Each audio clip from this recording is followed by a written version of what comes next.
Hello friends, ಈ ವಿಡಿಯೋದಲ್ಲಿ ಬಂದು ಏಂಜಲ್ ಫಿಶಲ್ಲಿ ಮೇಲ್ ಫೀಮೇಲ್ ಹೆಂಗೆ ಕಂಡುಹಿಡಿಯೋದಂತ ಈ ವಿಡಿಯೋದಲ್ಲಿ ತಿಳಿಸ್ಕೊಟ್ಟಿದ್ದೀನಿ. ನೀವು ನೋಡ್ಬೋದು. ಇವಾಗ ನೀವು ನೋಡ್ತಾ ಇರೋದು ಬಂದು ಮೇಲ್ ಏಂಜಲ್ ಫಿಶ್. ಮೇಲ್ ಹೆಂಗೆ ಕಂಡುಹಿಡಿಯೋದಂದರೆ, ಇವಾಗ ನೀವು ನೋಡ್ಬೋದು ಈ ಥರ ಬಂಪ್ ಇರುತ್ತೆ, ಅಂದರೆ ತಲೆ ಮೇಲೆ ಒಂದು ಲೈಟಾಗಿ ಹಂಪ್ ಥರ ಇರುತ್ತೆ. ಈ ಥರ ಇದ್ದರೆ ಅದು ಮೇಲ್ ಫಿಶ್ ಅಂತ. ಮತ್ತು ಇವಾಗ ನೀವು ನೋಡ್ಬೋದು ನೋಡಿ, ಕೆಳಗಡೆ ಬಾಲ ಕಾಣಿಸ್ತಾ ಇತ್ತಲ್ಲ, ಆ ಬಾಲದಿಂದನೂ ಮತ್ತು ಹಿಂದ್ಗಡೆ ಒಂದು ರೆಕ್ಕೆ ಕಾಣಿಸ್ತಾ ಇತ್ತಲ್ಲ, ಅಲ್ಲಿ ತನಕನೂ ಗ್ಯಾಪ್ ಬಂದು ಚಿಕ್ಕದಾಗಿದ್ದರೆ ಅದು ಮೇಲ್ ಫಿಶ್ ಅಂತ. ಮತ್ತು ಇವಾಗ ನೀವು ನೋಡ್ಬೋದು, ಇದು ಬ್ರೀಡಿಂಗ್ ಟ್ಯೂಬು. ಮೇಲಿಗೆ ಬಂದು ಸ್ವಲ್ಪ ಚಿಕ್ಕದಾಗಿರುತ್ತೆ, ಫೀಮೇಲಿಗೆ ಬಂದು ಸ್ವಲ್ಪ ದೊಡ್ಡದಾಗಿರುತ್ತೆ. ಮತ್ತು ಮೇಲ್ ಬಂದು ಫೀಮೇಲ್ಗಿಂತ ದೊಡ್ಡದಾಗೇ ಇರುತ್ತೆ ಸೈಜಲ್ಲಿ. ಇವಾಗ ನೀವು ನೋಡ್ತಾ ಇರೋ ಬಂದು ಫೀಮೇಲ್ ಏಂಜಲ್ ಫಿಶು. ಫೀಮೇಲ್ ಹೆಂಗೆ ಕಂಡುಹಿಡಿಯೋದಂದರೆ, ತಲೆ ಮೇಲೆ ಬಂದು ಈ ಥರ ಬಂಪ್ ಬಂದಿರುತ್ತಲ್ಲ, ಅದೇನಿರಲ್ಲ, ಫ್ಲ್ಯಾಟ್ ಆಗಿರುತ್ತೆ ಫೀಮೇಲ್ಗೆ.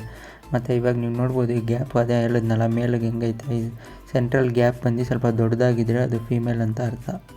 ಇವಾಗ ಫೀಮೇಲ್ ಏಂಜಲ್ ಫಿಶಿಗೆ ಬಂದು ಅದು ಬ್ರೀಡಿಂಗ್ ಟ್ಯೂಬ್ ಬಂದು ಸ್ವಲ್ಪ ಉದ್ದ ಇರುತ್ತೆ ಮತ್ತು ಸ್ವಲ್ಪ ದೊಡ್ಡದಾಗಿರುತ್ತೆ. ಇದು ಬಂದು ಬ್ರೀಡಿಂಗ್ ಟೈಮ್ಗೆ ಎಗ್ ಇಕ್ಕೋಕ್ಕೆ ಯೂಸ್ ಆಗುತ್ತೆ.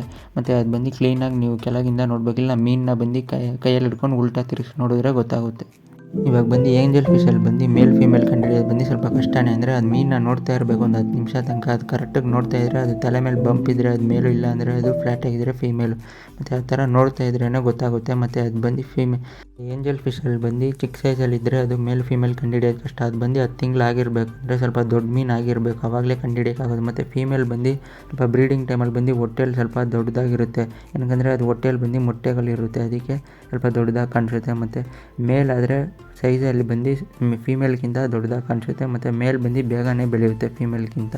ಅಷ್ಟೇ ಫ್ರೆಂಡ್ಸ್, ಈ ವಿಡಿಯೋ ನೋಡ್ಕೊಂಡು ನೀವು ಏಂಜಲ್ ಫಿಶಲ್ಲಿ ಯಾವುದು ಮೇಲು ಯಾವುದು ಫೀಮೇಲ್ ಅಂತ ಕಂಡುಹಿಡಿಬೋದು. Thanks for watching friends.